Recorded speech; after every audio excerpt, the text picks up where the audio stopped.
ಶ್ರೀ ಗಣಪತಿ ಶಾರದಾ ಗುರುಭ್ಯೋ ನಮಃ. ಯತ್ರ ಯೋಗೇಶ್ವರ ಕೃಷ್ಣೋ ಯತ್ರ ಪಾರ್ಥೋ ಧನುರ್ಧರಃ ತತ್ರ ಶ್ರೀ ವಿಜಯ ಭೂತಿರ್ಧ್ರುವ ನೀತಿರ್ಮತಿರ್ಮಮ.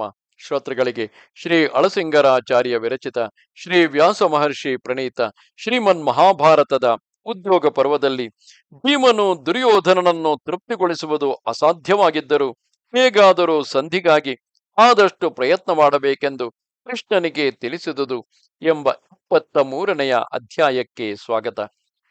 ಆಗ ಭೀಮನು ಕೃಷ್ಣನನ್ನು ಕುರಿತು, ಓ ಮಧುಸೂದನ, ನೀನು ಯಾವ ಯಾವ ವಿಧದಿಂದ ಕೌರವರನ್ನು ಸಮಾಧಾನಕ್ಕೆ ತರಬಹುದು ಅದಕ್ಕೆ ತಕ್ಕ ಮಾತುಗಳನ್ನೇ ಆಡಬೇಕು.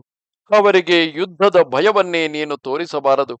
ಆ ದುರ್ಯೋಧನನೇನೋ ಪರಮ ಮೂರ್ಖನು, ಪಾಪ ಬುದ್ಧಿಯುಳ್ಳವನು, ಬಹಳ ಮುಂಗೋಪವುಳ್ಳವನು, ತನ್ನ ಹಿತವನ್ನೇ ತಾನು ದ್ವೇಷಿಸತಕ್ಕವನು, ಯಾವಾಗಲೂ ಹೆಮ್ಮೆಯುಳ್ಳವನು. ಆದುದರಿಂದ ಅವನೊಡನೆ ಕ್ರೂರವಾದ ಮಾತನ್ನೇ ಆಡಬಾರದು. ಒಳ್ಳೆ ಮಾತಿನಿಂದಲೇ ಅವನನ್ನು ದಾರಿಗೆ ತರಬೇಕು. ಕೋಪವೇ ಅವನಿಗೆ ಸಹಜ ಸ್ವಭಾವವು. ಅವನ ಬುದ್ಧಿಯೆಲ್ಲವೂ ಕಳ್ಳರಂತೆಯೇ ಪ್ರವರ್ತಿಸುತ್ತಿರುವುದು. ಇದರ ಮೇಲೆ ಐಶ್ವರ್ಯ ಮದದಿಂದ ಕೊಬ್ಬಿರುವನು. ಪಾಂಡವರಾದ ನಮ್ಮ ಮೇಲೆ ದೃಢ ವೈರವುಳ್ಳವನು, ದೂರದೃಷ್ಟಿಯಿಲ್ಲದವನು, ಕಠಿಣ ವಾಕ್ಯಗಳನ್ನು ಹೇಳುವುದೇ ಅವನ ಸ್ವಭಾವವು. ಎಂಥವರನ್ನು ಲಕ್ಷ್ಯವಿಲ್ಲದೆ ಧಿಕ್ಕರಿಸಿ ಮಾತನಾಡುವನು. ಕ್ರೂರ ಪರಾಕ್ರಮವುಳ್ಳವನು, ಬಹುಕಾಲಕ್ಕೆ ವೈರವನ್ನು ಸಾಧಿಸತಕ್ಕವನು, ಯಾರಿಗೂ ಬಗ್ಗದವನು, ವಂಚನೆಯಲ್ಲಿಯೇ ಪ್ರಿಯವುಳ್ಳವನು, ತಾನು ಸಾಯುವುದಕ್ಕಾದರೂ ಸಿದ್ಧನಾಗಿರುವನೇ ಹೊರತು ಮತ್ತೊಬ್ಬರಿಗೆ ತಗ್ಗಿ ನಡೆಯುವವನಲ್ಲ. ತಾನು ಹಿಡಿದ ಹಠವನ್ನು ಬಿಡುವವನೂ ಅಲ್ಲ. ಅಂಥವನೊಡನೆ ಶಾಂತಿ ಎಂಬುದೇನೋ ಅಸಾಧ್ಯವೆಂದೇ ನನಗೂ ತೋರಿದೆ. ಅವನು ನಮ್ಮ ಮಾತನ್ನು ಕೇಳದಿರುವುದು ಹಾಗಿರಲಿ. ಧರ್ಮ ಬಾಹಿರನು ವಂಚಕನೂ ಆದ ಆ ದುರ್ಯೋಧನನು ತನ್ನ ಮಿತ್ರರ ಮಾತನ್ನಾದರೂ ಕೇಳುವವನಲ್ಲ. ತನ್ನ ಹಿತೈಷಿಗಳು ಏನಾದರೂ ಬುದ್ಧಿವಾದವನ್ನು ಹೇಳುವುದಕ್ಕೆ ಹೋದರೆ ಅವರ ಬಾಯನ್ನು ಅಡಗಿಸುವನು, ಅವರ ಮನಸ್ಸನ್ನು ನೋಯಿಸುವನು.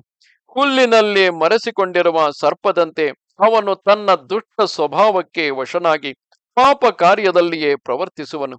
ಕೃಷ್ಣ, ಆ ದುರ್ಯೋಧನನ ಸ್ವಭಾವವು, ಗುಣವು, ಬಲವು, ಪರಾಕ್ರಮವು, ಸೇನಾಬಲವು ಎಂಥದೆಂಬುದು ನಿನಗೂ ಚೆನ್ನಾಗಿ ತಿಳಿದೇ ಇರುವುದು.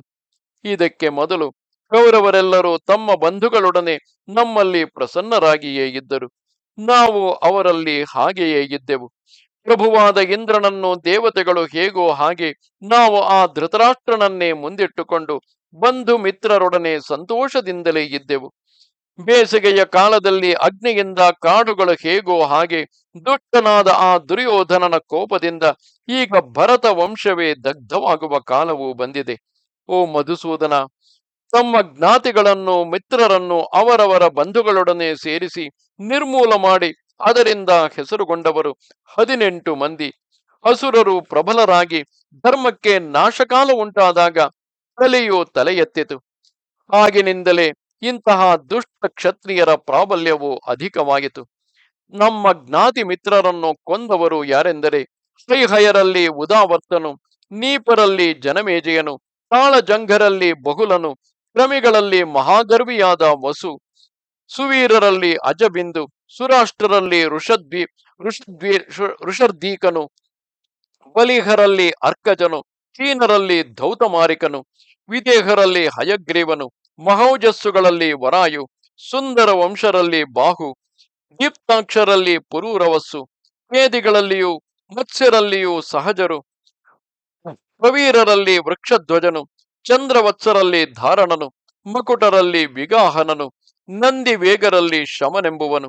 ಈ ರಾಜರೆಲ್ಲರೂ ಆಯಾ ಯುಗಾಂತದಲ್ಲಿ ಹುಟ್ಟಿ ತಮ್ಮ ಕುಲಗಳನ್ನೇ ಕೆಡಿಸಿ ಕುಲಘಾತುಕರೆನಿಸಿದ ಪಾಪಿಗಳು. ಪುರುಷರಲ್ಲಿಯೂ ಕೇವಲ ಅಧಮರೆನಿಸಿಕೊಂಡವರು. ಓ ಕೃಷ್ಣ, ಈಗ ಈ ಪಾಪಿಯಾದ ಈ ದುರ್ಯೋಧನನು ಅದೇ ವರ್ಗಕ್ಕೆ ಸೇರಿದವನು. ನಮ್ಮ ಭರತ ಕುಲವನ್ನು ನಿರ್ಮೂಲ ಮಾಡುವುದಕ್ಕಾಗಿ ಈ ಯುಗಾಂತದಲ್ಲಿ ಇವನು ಕಾಲಪ್ರೇರಿತನಾಗಿ ಹುಟ್ಟಿರುವನು. ಆದುದರಿಂದ ಅವನಿಗೆ ಕೋಪವನ್ನು ಉಂಟು ಮಾಡದೆ ನೀನು ಧರ್ಮಾರ್ಥಗಳಿಗೆ ಲೋಪವಿಲ್ಲದೆಯೂ ಹಿತವಾಗಿಯೂ ಇರುವ ಮಾತನ್ನು ಮೆಲ್ಲಗೆ ಮೃದುವಾಗಿಯೇ ಹೇಳಿ ಅವನನ್ನು ದಾರಿಗೆ ತರಲು ಪ್ರಯತ್ನಿಸು. ನೀನು ಹೇಳುವ ಮಾತುಗಳು ಪ್ರಾಯಕವಾಗಿ ಅವನ ಮನಸ್ಸನ್ನು ಅನುಸರಿಸುವುದಾಗಿಯೇ ಇರಲಿ. ಮಾತಿನಲ್ಲಿಯಾಗಲಿ ಪರಾಕ್ರಮದಲ್ಲಿಯಾಗಲಿ ಅವನೊಡನೆ ಸ್ವಲ್ಪ ಮಾತ್ರವೂ ಕ್ರೌರ್ಯವನ್ನು ತೋರಿಸಬಾರದು. ಕೃಷ್ಣ, ನಾವೆಲ್ಲರೂ ಬಹಳ ನಮ್ರತೆಯಿಂದ ಆದಷ್ಟು ಮಟ್ಟಿಗೆ ತಗ್ಗಿಯಾದರೂ ಆ ದುರ್ಯೋಧನನನ್ನು ಅನುಸರಿಸಲು ಸಿದ್ಧರಾಗಿರುವೆವು. ನಮ್ಮ ಗೌರವಕ್ಕೆ ಹಾನಿಯಾದರೂ ಚಿಂತೆಯಿಲ್ಲ. ನಮ್ಮ ಭರತ ಕುಲವು ಮಾತ್ರ ಕೆಟ್ಟು ಹೋಗಬಾರದು. ನಮಗೆ ಆ ಕುರುಗಳೊಡನೆ ಸ್ನೇಹ ವೈರಗಳೆರಡೂ ಇಲ್ಲದೆ ಉದಾಸೀನ ಭಾವವಿದ್ದರೂ ಚಿಂತೆಯಿಲ್ಲ. ಆ ಕೌರವರು ಕ್ರೂರ ಕಾರ್ಯಕ್ಕೆ ಯತ್ನಿಸದಂತೆ ಮಾತ್ರ ನೀನು ಪ್ರಯತ್ನಿಸಬೇಕು. ಓ ವಾಸುದೇವ, ನೀನು ಅಲ್ಲಿಗೆ ಹೋಗಿ ನಮ್ಮ ಪಿತಾಮಹನಾದ ಭೀಷ್ಮಾಚಾರ್ಯನಿಗೂ ಆ ದುರ್ಯೋಧನನ ಸಭಾಸದರೆಲ್ಲರಿಗೂ ಸಮಾಧಾನ ಪೂರ್ವಕವಾಗಿ ಹೇಳು. ಜ್ಞಾತಿಗಳಾದ ನಮ್ಮಲ್ಲಿ ಒಳ್ಳೆ ಭ್ರಾತೃಭಾವವು ಸ್ಥಿರಪಡಲಿ. ಆ ದುರ್ಯೋಧನನು ಕ್ರಾಂತಿಯನ್ನು ವಹಿಸಲಿ. ಇದೇ ನಾನು ಹೇಳುವ ಅಭಿಪ್ರಾಯವು. ರಾಜನಾದ ಯುಧಿಷ್ಠಿರನು ಇದನ್ನೇ ಅನುಮೋದಿಸುತ್ತಿರುವನು. ಅರ್ಜುನನಾದರೂ ಎಂದಿಗೂ ಯುದ್ಧವನ್ನೇ ಕೋರುವವನಲ್ಲ. ಅವನಲ್ಲಿ ನಮ್ಮೆಲ್ಲರಿಗಿಂತಲೂ ದಯಾಗುಣವು ಹೆಚ್ಚು ಎಂದನು. ಇದು 73ನೆಯ ಅಧ್ಯಾಯವು. ನಮಸ್ತೆ ಶಾರದೆ ದೇವಿ, ಕಾಶ್ಮೀರ ಪುರವಾಸಿನಿ, ತ್ವಾಮಹಂ ಪ್ರಾರ್ಥೆಯೇ ನಿತ್ಯಂ, ವಿದ್ಯಾದಾನಂಚ ದೇಹಿಮೆ. ನಮಸ್ಕಾರ.